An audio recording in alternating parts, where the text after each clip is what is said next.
Have you ever heard a story so incredible it sends a shiver down your spine? Today, we're diving into one of the most dramatic turnarounds in history, the story of a man named Saul, who went from being a vicious murderer to the greatest missionary the world has ever known. This story, found in the book of Acts, is so important it's told 3 different times in the Bible. And for good reason. It has the ultimate proof that no one is beyond change and that something truly divine was at work in the early Christian movement. Let's set the scene. We first meet Saul as an accomplice to the stoning of Stephen, the first Christian martyr. The Bible says Saul agreed with his being killed. But it didn't stop there. Luke, the author of Acts, paints a terrifying picture of Saul breathing threat and murder against the Lord's disciples.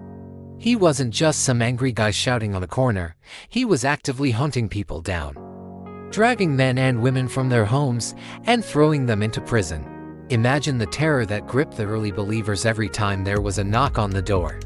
Saul was their worst nightmare. His hatred wasn't just confined to Jerusalem. He was so zealous that he got official letters to take his persecution on the road to the city of Damascus. He was on a mission to stamp out this new movement called the Way. And then, it happened. On that road to Damascus, a flash of light from heaven, so bright it knocked him to the ground. A voice boomed, "Saul, Saul, why are you persecuting me?" Confused and blinded, Saul asks, "Who are you, Lord?" The reply changed everything. "I am Jesus, whom you are persecuting." In that single moment, the entire course of history shifted. The man who lived to destroy Jesus' followers was confronted by Jesus himself. This wasn't a gentle suggestion or a philosophical debate. It was a direct, powerful, and life-altering intervention. The energy that Saul had used for hate was about to be redirected into a force for love and faith that would spread across the entire Roman Empire. What's fascinating is that the story doesn't focus on Saul's psychological reasons for changing. It focuses on the sheer power and reality of the event. This was a divine appointment. Like the great prophets Moses and Elijah, Saul received a direct call from God that completely redefined his life. He was no longer his own. The voice commanded him, "Get up, go into the city. You will be told what you must do." From that moment on, Saul, who would become known as Paul, was transformed. The hater became the advocate. The persecutor became the proclaimer. He went on to travel thousands of miles, plant churches, and write a huge portion of the New Testament.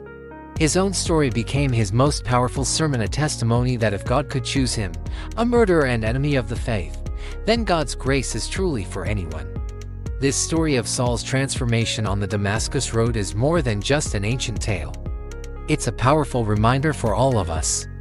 It shows that change is always possible, no matter how far gone we think we are. It demonstrates that God can use anyone, from any background, to accomplish incredible things. It's a story of radical grace, where a monster of hate becomes a messenger of love. And it teaches us that it's never too late to have our own Damascus Road moment and become someone God can use to change the world. Thanks for watching. If this story moved you, hit that like button and subscribe for more deep dives into these incredible biblical narratives. See you next time.